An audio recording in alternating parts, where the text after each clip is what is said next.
I was back in London, England, standing in the narrow hallway of my sister Clara's brick house on Brook Lane. The walls were a soft cream, and the old floor creaked under my shoes, a sound I remembered from childhood. Rain ticked at the window panes. The air smelled like roast chicken, thyme, and the sharp bite of pepper from the soup that simmered on the stove. My bag felt heavy in my hand, not because of clothes, but because of the papers inside. Pages that could move a house from one name to another, and a life from fear to safety. I told myself to breathe. The dining table was set for 5. Clara moved back and forth with plates, trying to keep the peace in small ways. Extra napkins, a jug of water, a bowl of lemons. Her husband, Victor, sat at the head, already talking too loud. Elena, our cousin from Dublin, watched him with a face that gave away nothing. Marcus, my old friend from Paris, had stopped by after a work meeting and stayed when he saw the storm in the room. "It's only dinner," Clara had said on the phone. But she knew and I knew that dinner was never only dinner in this house. Victor talked about money the way some men talk about weather, as if it loved him and would follow him wherever he went. He asked about my job in New York, America, and then laughed without waiting for my answer. "So the big expert is home," he said. "How much do experts make these days?" "Enough to buy a coat that fits." He liked small cuts. He liked to pretend they were jokes. Clara's smile was thin. Elena reached for bread. Marcus kept his eyes on his glass, his calm a kind of shield I could stand behind. Then Victor stood. He took the ladle from the pot, lifted it high, and poured hot soup on my head. The heat shocked my scalp and slid into my collar. For a second I could hear nothing but my own breath and the small hiss as soup struck the tablecloth. Victor laughed, a harsh sound that made the room feel smaller. "You've got 7 minutes to get out," he said. He wiped his hands as if he had done something neat and brave. I did not shout. I took a napkin and wiped my face, slow and plain. Then I put my bag on the chair and pulled out the folder I had brought from America. The clipped edges felt steady under my fingers. I laid the papers in a clean row on the table. "You're right," I said. 7 minutes. Then everything you own is gone. Clara's fork fell against her plate with a soft ring. Elena stopped moving. Marcus lifted his eyes to mine and gave the smallest nod, as if to say, "Do what you came to do." I slid the first page toward Victor. It showed the mortgage on this house, and the extra note he had pulled without Clara's consent. "This one is for £410,000, I said. "You signed Clara's name. The bank has seen the copy, with your handwriting, not hers." I slid the second page. "Here is the transfer of $75,000 to your friend Ethan in Miami." 3 days later, same pattern. The third page was an email to Louise, the agent, where he had laid out a plan to sell the house through a shell company and vanish with the cash. The words were plain and cold on the paper. I had printed them in large type, so there would be no mistake. Victor reached for his phone, but I kept going. "The bank's fraud team froze the joint account this morning," I said. "Compliance at your office in London has the same file. If you walk out now, you leave the keys, and we keep this with the bank and the lawyers. If you stay," I pressed send to the police. I looked at the clock above the stove. 6 minutes.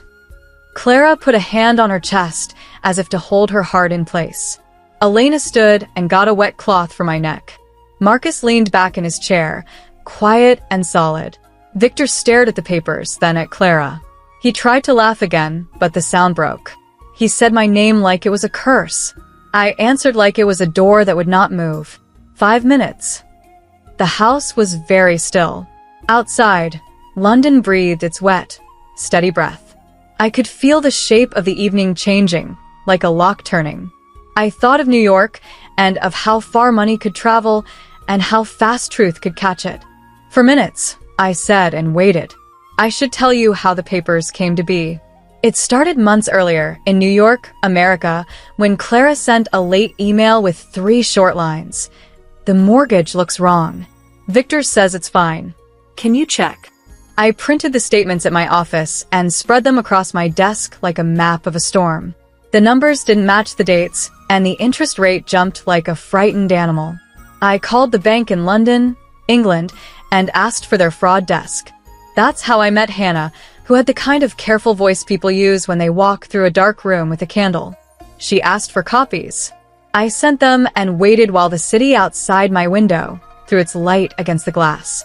In the days that followed, I reconstructed Victor's steps the way you'd trace a river from mouth to spring. A signature here that leaned the wrong way. A login from Manchester when Clara was in London. A message to Ethan in Miami about moving the $75,000 as discussed. I didn't sleep well. I kept seeing Clara's face at the wedding years ago when she believed Victor could hold a roof steady over her life. I called Amelia, a solicitor in London, the kind of woman who can make a room calm by naming the rules. She told me to gather more than I needed and to number the pages. Judges like tidy stacks, she said. And bullies don't. I flew to London 2 weeks later, carrying a folder thick enough to count as exercise. At Heathrow, I thought about turning back because telling the truth can feel like pushing a heavy door while everyone at the table asks you to sit down and be polite. But then I pictured the house on Brook Lane, the old brick, the narrow stairs, the rattle of the window latch in winter, and I knew I was walking toward it, not away. Amelia met me near Holborn, ordered tea, and read every line. This indemnity clause, she said, tapping the page, and this forged consent. Together, they give us a clean path. She drafted a deed of trust that would return the house to Clara and sent it for filing. The fee was £2,800. I paid it with my card and told myself it was the best bargain I'd made all year. Hannah called the next morning. "We're freezing the joint account," she said. "Based on the evidence, the existing balance is held pending review." I asked about the mortgage. "That will take longer," she said, "but if the forgery is proven, his £410,000 trick becomes a rope around his own neck." After the call, I walked past the Thames, and the river was the color of hammered pewter. London moved at its steady pace, buses and boots and people who knew where they were going. I thought of Marcus in Paris, who had promised to be in town by Thursday, and Elena in Dublin, who had texted, "Say when I'll come." It warmed me more than coffee could. You never know the price of your people until someone tries to appraise them. The night before the dinner, I stood alone in the spare room and rehearsed the countdown in my head. It wasn't a game. It was the only clock that would make sense to a man like Victor, who measured life in wins and losses and the gleam of a car key. I checked the folder once more. Statements, transfers, emails, the deed with Clara's name restored, and I slipped in one extra sheet, a simple list titled Next Steps, with boxes ready to be ticked. Change locks, new account for Clara, employer notice, police, only if needed. I want you to know that I didn't come to the table to humiliate anyone. I came to keep a house standing and a name clean. But when he lifted the ladle and poured the soup, something inside me stopped asking for permission and started keeping time. 7 minutes. Not to destroy him, but to end the part of our story where he could. The clock above the stove ticked like a metronome I had set myself. Steam curled from the pot, slicking the air with pepper and thyme. My hair still clung damp to my forehead where the soup had kissed it. I kept my voice level. 4 minutes. I didn't raise it. I didn't need to. The house heard me. Clara heard me. Even Victor heard me, though his smile tried to say otherwise. Marcus stayed by the back door, a quiet line between Victor and the street. Elena stood behind my chair, one palm light on my shoulder as if to make sure I stayed in the world and did not float away on the heat and shock. Victor's phone buzzed, and he grabbed it like a rope. The screen lit his face a pale, sick color. "It's a glitch," he muttered. "Happens all the time. Banks in London do it to everyone." He glanced at me, then at Clara. "Tell him," he said to her, like she owed him a script. Clara folded her hands in her lap and watched him the way you watch a door you have already decided not to open again. She had not moved to wipe my collar. She had not moved at all. That stillness was new. I realized I had never seen her this quiet or this free. 3 minutes, I said. I slid another sheet forward, the one with the pay stub from his office and the clause about compliance. "Your employer will want a word on Monday. They received the packet at 9 this morning. The cover letter was polite." My mouth wanted to shake, but the words held steady. "If you leave now, you will be able to say you cooperated. If you stay, I press send to the police. There is a difference. He laughed without sound, the laugh of a man trying to find the floor in a room that has become water. You think you can take my house? He said at last. Clara turned her head, and I saw the years arrive behind her eyes. Wedding, mortgage, the first winter on Brook Lane when the boiler failed, and we took turns boiling kettles to keep the pipes from freezing. It isn't your house, she said. It's mine. She looked down at the deed I had placed by her plate, her name clean on it. And I am done paying rent to a storm. 2 minutes, I said. The words were not a threat now. They were a path. I pointed at the simple list I had tucked in front. Keys. Wallet. Phone. You take those. Clothing will be boxed tomorrow. Marcus and I will be here when the locksmith arrives at 9. Amelia will call you at noon if you provide a safe address. If you do not, the bank and the court will proceed without you. Victor's shoulders shifted, small and lost, as if he had been holding a coat that no longer fit. He looked around the table at the mess he had made. Soup dripped from the edge of the tablecloth. Bread lay torn like paper. The chicken had grown cool and pale. The house itself seemed to gather its brick shoulders. I could almost hear it say, choose. He moved a step toward the hallway. Marcus didn't block him. He simply opened the back door so the wet London night showed itself like a fact. Elena handed me a clean towel and then, with the neat practicality of someone who has known hard months, set a second set of cutlery at a clean place on the table, as if to mark that dinner would resume after this. 1 minute, I said. I could feel the weight of Europe and America on my tongue, continents where people make laws and sometimes keep them. I thought of New York and the fee I had paid, £2,800, and the way money is only brave when someone stands behind it. I thought of the $75,000 sliding between accounts like a fish, and then stopping cold under Hannah's frost. I thought of the £410,000 he had tried to pull out of the walls of this house, and how paper can be a blade when the truth sharpens it. Victor stared at the floor, then at the window, then at Clara. You'll be sorry, he said, but it came out thin, the way a candle sounds when it knows the room has windows. He put his wallet in his pocket, took his phone, and lifted the ring of keys that had once sounded confident in his hand. They sounded like loose change now. He glanced at me, no words, just a small, bitter twist of the mouth, and walked to the door. Marcus stepped aside. The night took him without ceremony. The door shut. The latch clicked. The clock sighed into the next second. I didn't speak for a moment. I listened to the house breathe. The soup smell was already fading. Clara stood, slow, as if testing the shape of a new room built inside the old one. She came to me, lifted the towel from my shoulder, and gave me a small, almost surprised smile. 7 minutes, she said softly, like a password. Elena began to clear the dishes. Marcus locked the door and checked it twice. I set the folder aside and took a long breath of the air we had made. It tasted like rain and clean paper and quiet. Then I said, let's eat while it's still warm. And we did. Morning came slow and gray, the way London likes to begin. I woke to the sound of a van on Brook Lane and the steady knock of the locksmith, Owen, at the door. Marcus was already up, a mug in his hand, calm as always.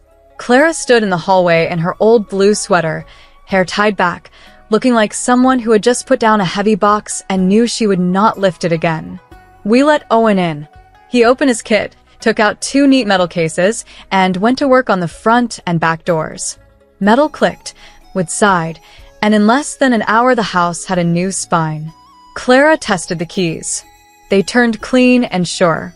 She kept one on a small ribbon and handed another to me. Only for now, she said. Only until the dust settles. I put it on my ring and felt the weight. At 10, we sat at the kitchen table with tea while I called Hannah at the bank. She spoke plainly. The joint account stayed frozen. The review of the mortgage moved forward, and the note for £410,000 now sat under a brighter light. We will update you by Friday, she said. I asked about the $75,000 in Miami, America. The trace was active. If funds can be recovered, we will hold them for Clara, she said. When I hung up, we did not cheer. We just breathed. In hard weeks, breathing is a kind of wealth. At noon, We took a cab to Amelia's office near Holborn. The waiting room smelled like paper and lemon. Amelia greeted us with 3 folders and a warm look I will not forget. She walked us through the deed of trust again, the same document I had placed on the dinner table, and showed Clara where to sign for the final filing. "This fixes the title," she said. "It does not fix everything, but it fixes the ground under your feet." She turned to me. "Your payment of £2,800 is on record. If we recover costs from the other side, we will return it." I told her to leave it be for now. Money can rest where it needs to until the story decides. After that, we spoke about the next steps. A letter would go to Victor's lawyer that afternoon. It offered a simple path: return any funds he had moved, provide a safe address, and agree not to enter the property. If he refused, we would let the bank and the court continue. No heat, no sharp words, just a list that could be checked off. Amelia slid copies to us and kept her voice easy. "This is not a fight," she said. "It is a sorting." On the ride home, Clara looked out at the buses and the people and the slate roofs. "I kept thinking the house was angry with me," she said, "as if bricks could judge." I told her houses do not judge. They remember. You can feel it when they relax. Back on Brook Lane, we walked through the rooms and opened every window an inch. The air changed in a quiet way. Elena arrived with a bag of food and a notebook. She had made a list of small things we could do that do not cost much. Clean the gutters, oil the hinges, scrub the steps, change the smoke alarm batteries. We picked jobs and set to them. Work is a kind of prayer when you don't want big words. Later, I wrote Victor a short message. I kept it clear. The keys were changed. Speak through Amelia. If you want to make this right, start with the bank. No one here hates you. We are busy with our own future. I read it twice and pressed send. The phone stayed quiet and that was fine. Evening came. We ate in the kitchen with the radio low. Marcus told a story about a train in Paris where a stranger fixed a suitcase with tape and made a whole car laugh. Elena talked about Dublin and how the sea there can look like silver on cold mornings. Clara rested her head on my shoulder for a moment and said, "I forgot what normal feels like." I said, "It feels like this. Tea that stays hot. A door that only opens when you want it to." We did not need grand plans. We made small ones. Tomorrow she would meet her boss and explain that her name was safe. Next week I would fly back to New York, America, and return to my desk and my ordinary street. I would keep a copy of the folder in my bag until the last paper cleared.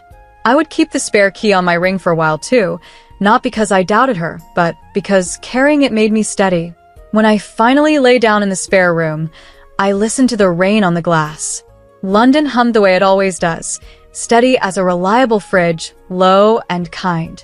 I thought of Europe and America and the thin line of a plane between them. I thought of the house, now quiet, holding our names in the right places. Before sleep took me, I said the words again, not to be strong but to be clear. Wipe your face, find your papers, speak, and then start again. In the morning we would.